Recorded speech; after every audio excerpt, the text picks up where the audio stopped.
I, Sri Shantanu Thakur, do swear in the name of God that I will bear true faith and allegiance to the Constitution of India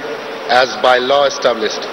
that I will uphold the sovereignty and integrity of India, that I will faithfully and conscientiously discharge my duty as a Minister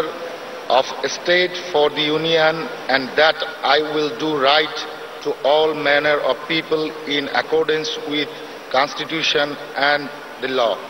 without fear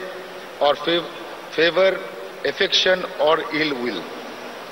I, Shantanu Thakur, do swear in the name of God that I will not directly or indirectly communicate or reveal to any person or persons any matter which shall be brought under my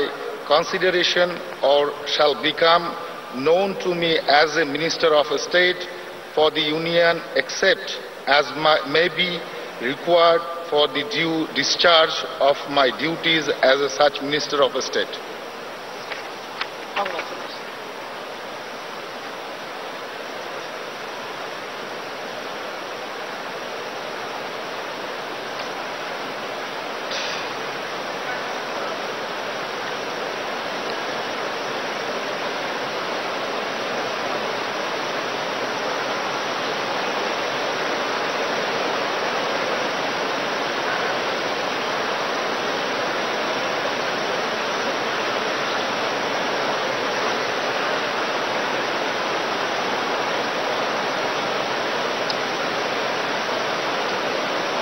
Shri